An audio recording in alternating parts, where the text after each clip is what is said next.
Good afternoon friends. So today we are going to see the first experiment of turbo machines wherein we see the impact of jet.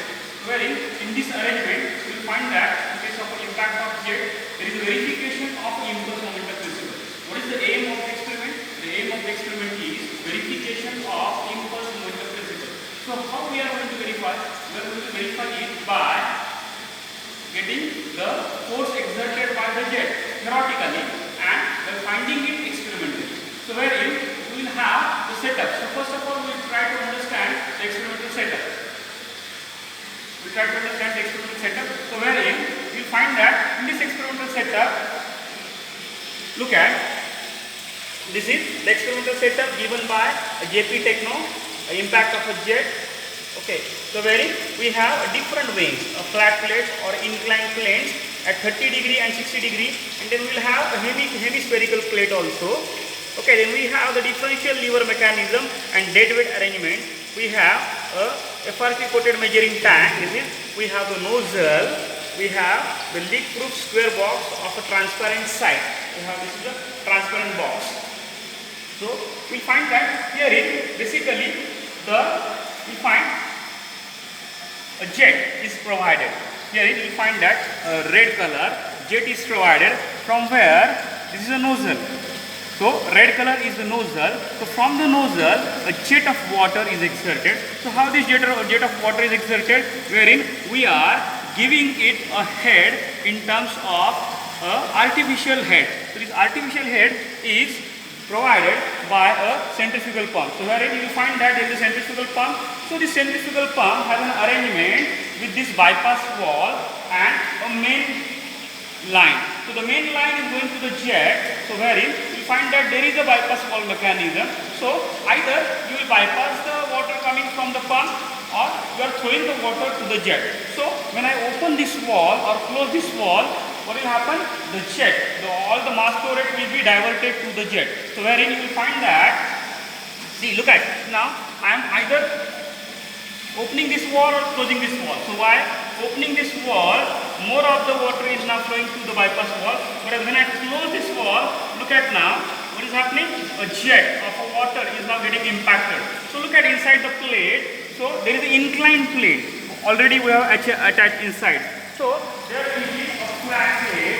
There can be a flat plate like this. There can be a flat plate like this.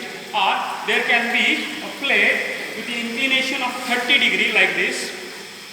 Okay, there can be a plate with 30 degree inclination. So it will be like this at a 60 degree or at a 30 degree. Or as you have seen, there can be a hemispherical plate like this. So a curved plate. So when a jet of water is coming here and it will be diverted, it will be deflected at an angle of, let us say, 178 degree by this plate. So now we see we have an arrangement. So what is happening now? When I am increasing the speed of the water through this jet, what is happening now? Now there is an impact taking place. Look at now, when I am increasing the speed of the water, I am increasing the mass flow rate, you find that due to this impact, there is a force exerted, and due to this force exerted, this differential lever mechanism, it is getting lifted. Look at the differential lever mechanism, it is getting deflected. See, due to this force exerted. So we have a differential lever mechanism with a hinge over here. So here there is a hinge, and by using this differential mechanism, we are planning to measure the experimental force. So how it is calculated? Look at now.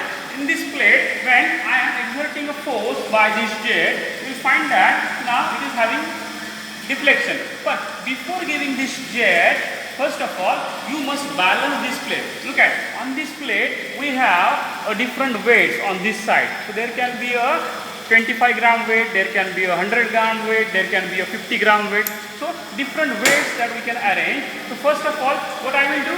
First of all, I will now make an arrangement by this differential lever mechanism and this dead weight at the end. So I am trying to do what? I am trying to balance this now. So on either side you have to open this and you have to check. So let us say now I am balancing this. When you are balancing, you have to check. So look at now, it is balanced. Look at now, it is balanced, almost balanced now. It's almost 99% I have balance now. So you have to check this by turning this dead weight on either side. So look at now, you can see it is almost balanced. Okay, so once it is balanced, now with this weight you can have the jet. You can throw the jet, you can have the impact. But now let us say I want to do the experiment. So before doing the experiment, again you have to balance this. So now let us say I have balanced this. So when I balance this, now I will take, let us say, a weight of 25 gram. So when I put a weight of 25 gram, now you find that the lever, due to this weight added, the lever is pulling down. Okay, so even if this weight is, the plate is also getting pulling down.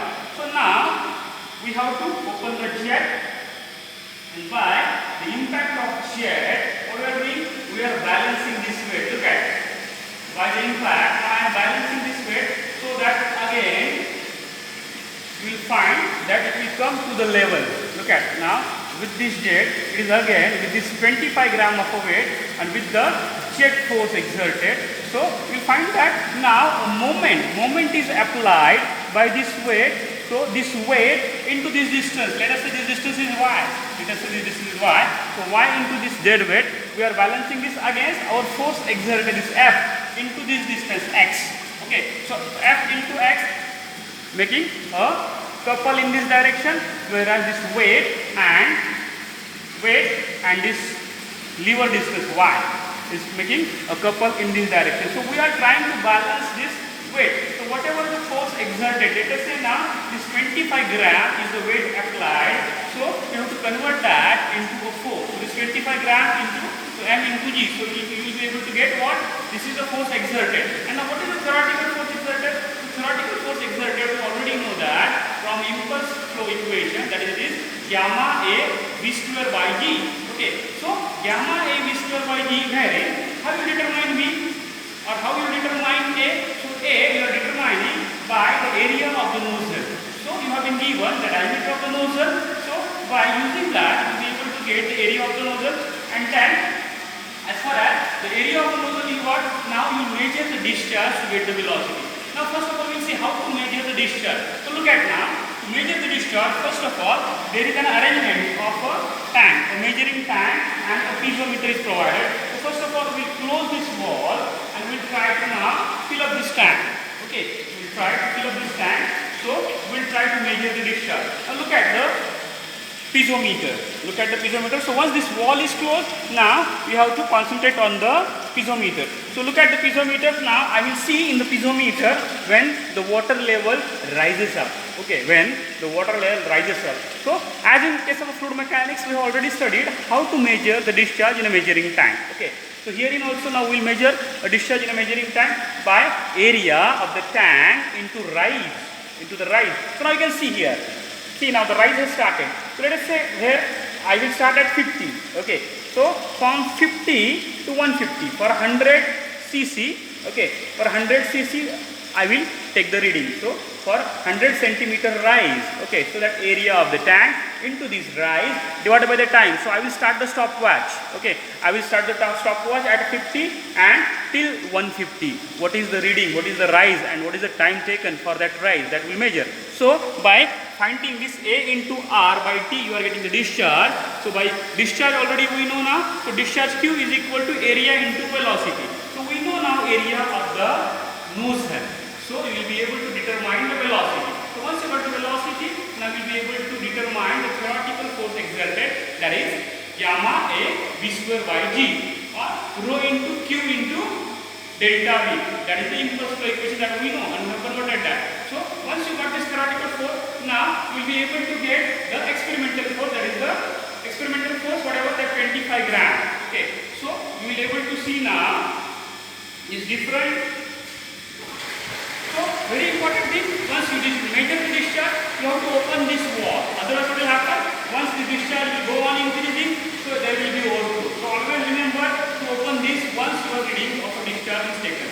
Okay, so this is what the setup. So it's a very important experiment wherein we are understanding the impact of jet. So later on we will be able to see the applications like a Pelton wheel or a Francis turbine. So in every turbine you are using the force exerted by the jet to the nozzle. So here you have understood that the nozzle is giving a pressure energy into the kinetic energy, and that kinetic energy is utilized to create a force.